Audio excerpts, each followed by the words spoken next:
Hey everyone, and welcome to The Year Was, the podcast all about the day that gives you just enough information to effectively be that guy at the party, causing all your friends to question, hey, who invited you? Like, seriously, why are you here? I'm your host, Michael Montalvo, and for the next few minutes we will swim through the river of time to try and find out what makes today truly unique. In this episode, we examine the events that occurred April 20th. In one of the most depressing things I've ever had to write, April 20th is unfortunately a day of death. Today we're going to look at 3 of these events and then a slightly happier one at the end in an attempt to offset the sadness of it all. I don't have any jokes for this episode, so without further ado, let's just jump into it.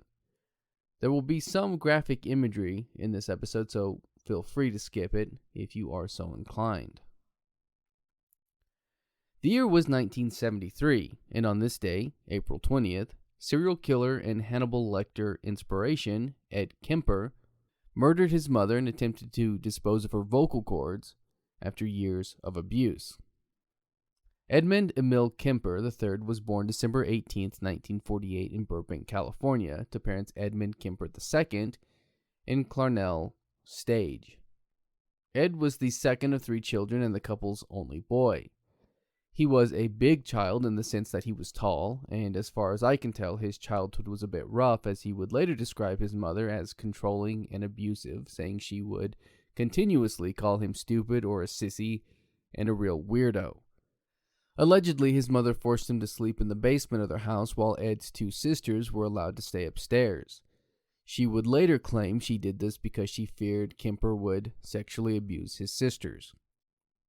But it wasn't just Ed Kemper who thought his mother was abusive. According to ThoughtCatalog.com, after divorcing Clarnell when Ed was 9, the elder Edmund, who had been belittled for his job as an electrician, compared her to his time in the military, saying that suicide missions in wartime and the atomic bomb testings were nothing compared to living with her.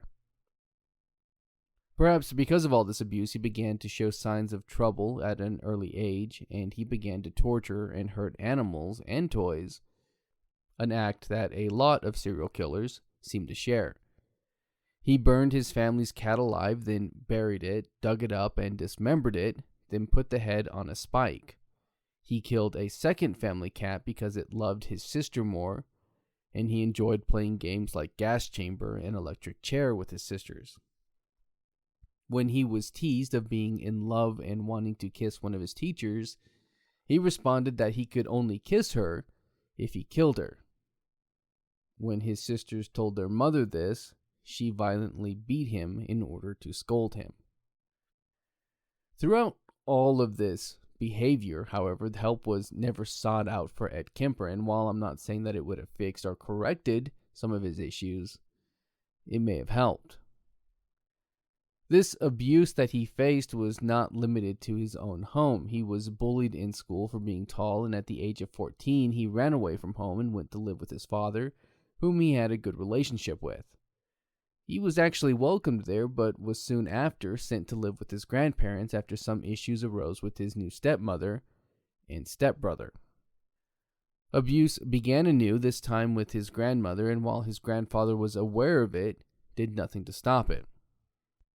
Ed Kemper's first murder victims were his grandparents, killing first his grandmother after a disagreement, and then his grandfather in order to, cover up the act. He shot both of them in the head, although there's a bit of time between the murders.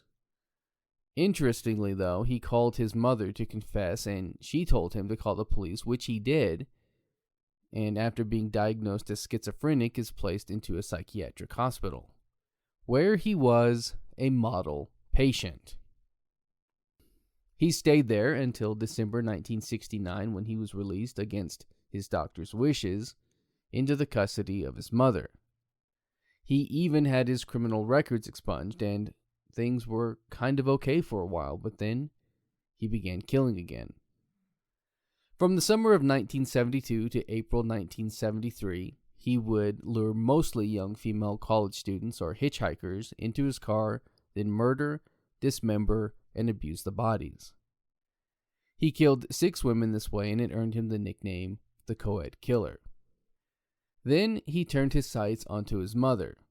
On the night of April 20th, Kemper entered his mother's room, and after she had fallen asleep, he slit her throat, then beat her with a hammer. He then did what he did after murders and dismembered the body and sexually abused it. When he was done, he used the head as a dartboard and then cut out the tongue and larynx to be thrown into the garbage disposal, then placed the body in the closet and went out for a drink. On his way back home, he called his mother's best friend Sally Hallett and invited her out. When she arrived at the house, she was strangled and placed into the closet as well. He then got into his car and drove to a payphone where he called police and admitted to them to being the co-ed killer and also of his latest victims. He then waited for the cops to arrive to arrest him. He would later say that after killing his mother, he had no hatred left inside him and had no desire to commit any crimes. So the police arrested him, and he confessed to the murders and was put on trial for 8 counts of first-degree murder. At first, his attorney sought to enter a plea of not guilty by reason of insanity, but he was found to be sane. Kemper did attempt suicide twice, but was rescued both times and was eventually sentenced to 7 years to life for each murder to be served concurrently. Today, Ed Kemper is still in the California medical facility where he is again a model prisoner.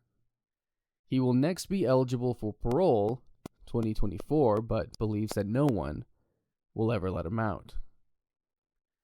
As previously stated in another episode, he was one of the inspirations for the character of Hannibal Lecter and also the series Mindhunter.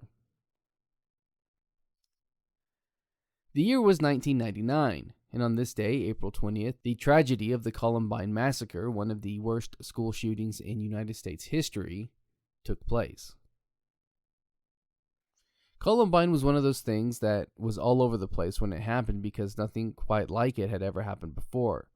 It was a time before the constant bombardment of similar stories, and it was the catalyst for the debate of gun control and school safety. I know there is a plethora of information about what happened and don't know what, if anything, I can really add to this discussion, so we'll just briefly go over it. In order to do that, however, we have to look at the time before.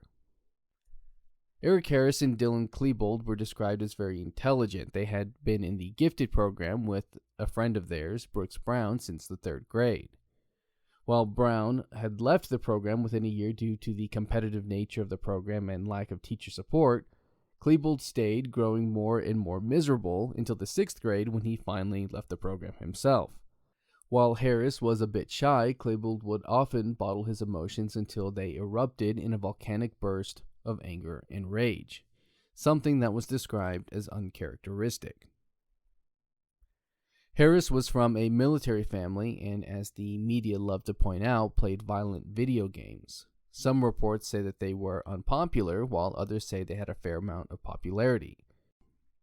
There is a story of a girl dumping Harris and then him responding by faking a suicide, causing the girl to never speak to him again, and honestly, that's a pretty messed up story. Klebold and Harris both got a job at a local pizzeria, and that's where the two really became friends, and allegedly when Harris began to shift in personality.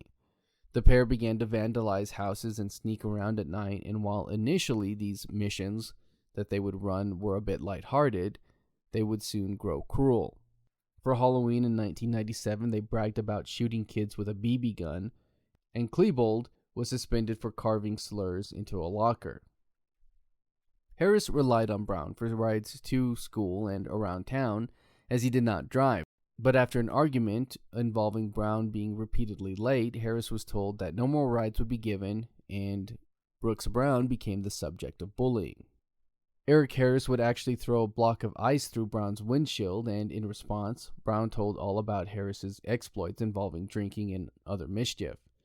Klebold would eventually hand over a piece of paper to Brown telling him that he should look at it, which described various acts of vandalism, pipe bombs, and a desire to kill people. Most believe that this may have been a cry for help, but we don't really know. Brown's parents called the police, and unrelated, Harris and Klebold were arrested for breaking into a van in order to steal electronics. While in juvenile detention, they were model students, a reputation that, if you will recall, Ed Kemper also earned. The pair began writing in journals about a judgment day and kept a notebook titled The Book of God. In it, Klebold writes about self-harm, alcohol, self-medicating, and suicide. Harris wrote of the conformity of people, stating that only he and Klebold had self-awareness. He wrote that he wanted to kill mankind and of his love for Nazis. By 1998, the two had begun building explosives and making napalm in order to prepare for what soon would happen. They tried to recruit a friend of theirs, Chris Morris, but laughed it off as a joke when he declined. They meticulously took notes about the number of exits in the school and student movement, as well as loopholes in gun laws. In November of 1998, they convinced a mutual friend of theirs to buy them shotguns and a high carbine rifle at a gun show, and later a semi-automatic pistol from another friend behind the pizza shop they worked at, and honestly, I can't imagine how those two felt after learning what happened. While they ran into some obstacles, with various warnings making their way out, according to All That's Interesting, where the bulk of this backstory is from, the most persistent one was Klebold's mental state. He often wrote about plans to kill himself, signing many of his entries, "Goodbye." On the morning of the 20th of April, the two left their houses at 5:30 a.m. to begin what would be their final day. Brown noticed that Harris was missing from school, and while leaving just before lunch, they encountered each other outside of the parking lot far from the usual parking spot. Harris was wearing a trench coat and carrying a large duffel bag, and told Brown, "It doesn't matter anymore, Brooks. I like you now. Get out of here. Go home." Brown left and was only a block away when he began to hear what he thinks are fireworks. The time was 11:19 a.m. The initial plan, as far as we can tell, is that two pipe bombs were to go off in the cafeteria and kill hundreds of students all at once, leaving the rest to try to escape, where Harris and Klebold were outside, ready to shoot anyone trying to do so. But because these bombs were hastily made that morning, they did not go off, and they decided instead to go into the school to start their rampage. While some believe that the victims were targeted, this change in plans has suggested that they were more random killings than anything else.